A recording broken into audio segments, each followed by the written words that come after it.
ማቴዎስ معرف 27 ኢየሱስ ኣብ ቅድሚ ጲላጦስ ቁጽሪ 1 ምስ ወግሐ ኩሎም ሊቃውንቲ ካህናትን ዓበይቲ ህዝብን ኢየሱስ ከቀትልዎ ተማኸሩ ኣሲሮም ወሰድዎ እሞ ንጲላጦስ ነቲ ሽም ኣሕሊፎም ሃብዎ ቁጽሪ 3 ሽዑ ይሁዳ እቲ ዘተሓዞ ተፈሪድዎ ምስራኤ ተጣዓሰሞ ንጹህ ደም ኣሕሊፈ ብመሃበይ በደልኩ ኢሉ ነቲ 30 ቅርሺ ናብ ሊቃውንትን ካህናትን ዓበይቲ ህዝብን መለሶ ንሳቶም ድማ ንሕና እሞ እንታይ ይገድሽና በዓልኻ ትፈልጥ በልዎ ንሱ ነቲ ኣቕራሽ ኣብ ቤት መቕደስ ደርቢይዎ ወፀ ከይዱን ተሓንቀ ሊቃውንቲ ካህናት ነቲ ኣቕራሽ ወሲዶም ዋጋ ደም እሞ ናብ ሳጥን ምጽዋት ክነእትዎ ኣይግባእን በሉ ተማኺሮም ኣብ ኣጋይሽ ዝኸውን ግራት ስራሕ መሬት ተሻየጡ ስለዚ ኸኣታ ግራት ክሳዕሎሚ ግራት ደም ትበሃላላ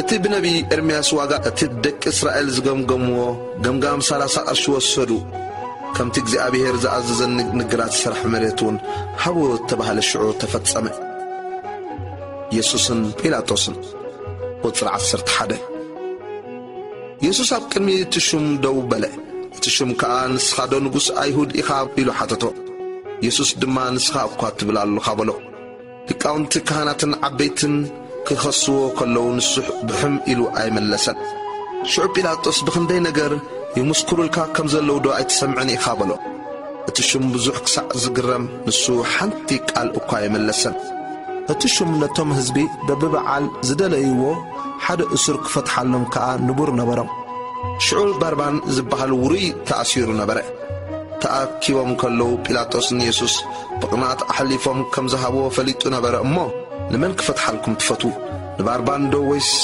ነቲ ክርስቶስ ዝበሃል ኢየሱስ በሎም ቁጥሪ 19 ኣብ መንበር ፍርዲ ተቐሚጡ ከሎ ከዓ ሰበይቱ ሎሚ ብሕልሚ ስሊኡ ብዙሕ መከራ ረኺቡን ኣሎ እሞ ኣብ ነገር እቲ ጻድቕ እቲ ኣይትእቶ ኢላ ለኣኸትሉ እቶም ሊቃውንቲ ካህናትን ዓበይትን ነቶም እኩባት ህዝቢ ንባርባን ክልምንሉ ኢየሱስ ግና ክቐተል ሕራይ ኣበልዎ እቲ ሽም ካብ ክልቲኦም ንመን ክፈትሓልኩም ትደልዩ ኢሉ መለሰሎም ንሳቶም ንባርባን በሉ ጲላጦስ እምበኣርሲ ነቲ ክርስቶስ ዝበሃል ኢየሱስ ከእንታይ ክገብሮ በሎ ኩሎም ይሰቐል በሉ እቲ ሽም እንታይ ክፉእ ከገበረ በሎም ንሳቶም ግና ይሰቐል እናበሉ ምጭዳር ኣብዝሑ ጲላጦስ ዘይምብዛሕ ጫውጫው እምበር ገለ እኳ ከምዘይጠቅም ምስራኤ ማይ ወሲዱ ኣነ ካብ ደም እዚ ጻድቕ እዚ ንጹህ እየ በዓልኻትኩም ፍለጡ እናበለ ኣብ ቅድሚ ህዝቢ ኣእዳው ተሓጽበ ኩሎም እቶም ህዝቢ ከዓ ደሙ ኣባናና ኣብ ደቅናን ይኹን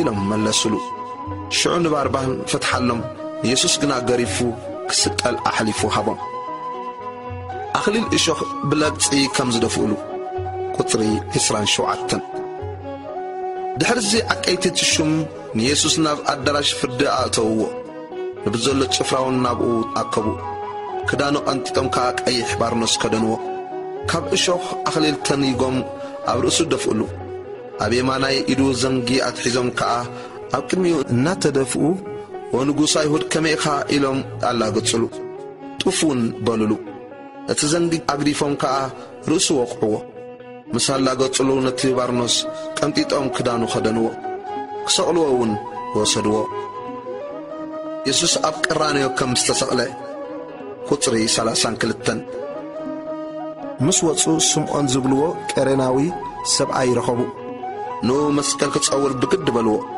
ጎልጎልታ ኣብ እትበሃል ቦታ ትርጓሚኣ ቦታ ዓጽምቲ ርእሲ ምስ በጽሑ ምስ ሓሞት እትሖሰ መጺጽ ወይ ንክሰቲ ሃብዎ ጥዒሙ ከዓ ምስታዩ ኣበ ኢየሱስ ከም ዝሞተ ቁጽሪ 35 ምስ ሰቐልዎ ከዓ ዕጭ ኣውዲቖም ክዳውንቲ ተማቐሉ ኣብኡ ተቐሚጦም ድማ ይሕልውዎ ነበሩ እዚ ኢየሱስ ንጉስ ኣይሁድ እዩ ዝብል ጽሕፈት ክሱ ኣብ ልዕሊ ርእሱ ኣንበርዎ ቁጥሪ 38 ሽዑ ክልተ ከተርቲ ሓደ ብየማኑ ሓደ ድማ ብጸጋሙ ምስኡ ሰቐሉ ሓለፍቲ ድማ ርእሶም እናነቕነቑ ኣታን ቤተ መቕደስ ኣፍሪስካስ ብሰለስተ መዓልቲ እታንጻር እስኻ እስኪ ኣድሕን ወዲ ኣምላኽ እንተኾንካስ ካብ መስቀል ውረድ እናበሉ ይጸርፍዎ ነበሩ ከምኡ ድማ ሊቃውንቲ ካህናት ምስ ጸሓፍትን ዓበይትን ኮይኖም ይላግጹሉ ነበሩ።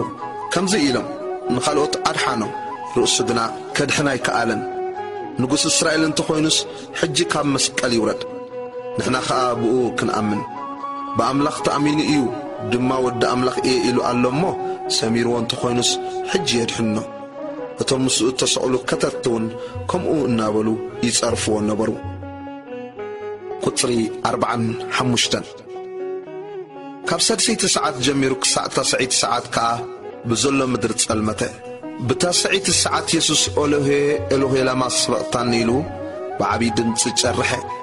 እዚ ከዓ ኣምላኸይ ኣምላኸይ ንምንታይ ሓደካኒ ማለት እዩ። ኢየሱስ መድሓኒና ከም ዝተቐብረ።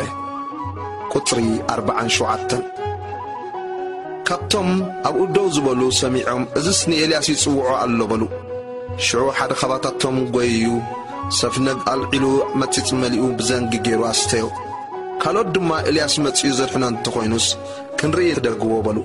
ኢየሱስ ከም ብሓድሽ ብዓብይ ድምፂ ጨርሐ፣ ነፍሱ ድማ ወጸት። እንሆ መጋረጃ ቤት መቕደስ ካብ ላዕሊ ክሳዕ ታሕቱ ኣብ ክልተ ተተርተረ። ምድሪ አንቀጥቀጠት፣ ኣኻውሕ ድማ ተጨዱ። መቃብራቱን ተኸፍቱ። ብዙሓት ደቂሶም ዝነበሩ ሥጋ ቅዱሳን ተንሱ። ድሕሪ ትንሣኤው ካብ መቃብሮም ወፂኦም ናብታ ቅድስቲ ከተማ ኣተዉ። ንብዙሓት ከዓ ተራእዩ። እቲ ሓለቓ ሚእትን እቶም ንምሕላው ኢየሱስ ምስኡ ዝነበሩን ከዓ ምንቅጥቃጥ ምድርን እቲ ዝኾነ ነገርን ምስ ረኣዩ እዚ ብሓቂ ወዲ ኣምላኽ ነይሩ ኢሎም ኣዝዮም ፈርሁ። ኣብኡ ብዙሓት ኣንስቲ ርሕቕ ኢለን ይሪኣ ነበራ። ንሳተን ኢየሱስ ከገልግላኦ ካብ ገሊላ ዝሰዓብኦ እየን። ካባታተን ከዓ ማርያም በዓልቲ መግደላን ማርያም ኣደ ያዕቆብን የስየን ኣደ ደቂ ዘብዴዎስን ነበራ። ቁጽሪ 57 ምስ መሲሕ ድማ ዮሴፍ ዝበሃል ሃብታም ሰብኣይ ካብ ኣርማትያስ መጸ። ንሱ ወዲ መዝሙር ኢየሱስ ኮይኑ ነበረ። ንሱ ናብ ጲላጦስ ከይዱ ሥጋ ኢየሱስ ለመኖ። ሽዑ ጲላጦስ ክህብዎ ኣዘዘ። ዮሴፍ ነቲ ሥጋኡ ወሲዱ ብሓድሽ ብፍታ ገነዞ። ንርእሱ ኢሉ ኣብ ከውሒ ኣብ ዘውቀሮ ሓድሽ መቃብር ኣንበሮ። ነቲ ኣፍ መቃብር ከዓ ብዓብይ እምኒ ዓጺዎ ኸደ። ኣብኡ ማርያም በዓልቲ መግደላን እታ ካልአይቲ ማርያም ኣብ ማዕዶ መቃብር ተቐሚጠን ነበራ። ቁጽሪ 62 ንጽባሒቱ ድሕርታ ምድላው እትውዕል መዓልቲ ሊቃውንቲ ካህናትን ፈሪሳውያንን ናብ ጲላጦስ ተኣኪቦም ጌታዬ እቲ መስሓቲ ብህይወት ከሎ ድሕሪ 3 መዓልቲ ክትንስኤ ከም ዝበለ ዘከርና። ስለዚ ደቂ መዛሙርቱ ብለይቲ መጺኦም ከይሰርቅዎ እሞ ንህዝቢ ካብ ሙታት ተንሲኡ ከይብሉ ካብታ ቀዳመይት እታ ድሕረይቲ ስሕተት ከይትገድድ እቲ መቃብር ክሳዕ 3 መዓልቲ ክሕሎ ኣዘዝ በልዎ። ጲላጦስ ሓለውቲ እነውልኩም ኬድኩም ከም ፍልጠትኩም ኣጽኒዕኩም ሓልው በሎም። ከይዶም ነቲ መቃብር ኣጽንዕዎ። ነቲ እምኒ ድማ ምስቶም ሓለውቲ ኮይኖም ማሕተም ገበሩሉ።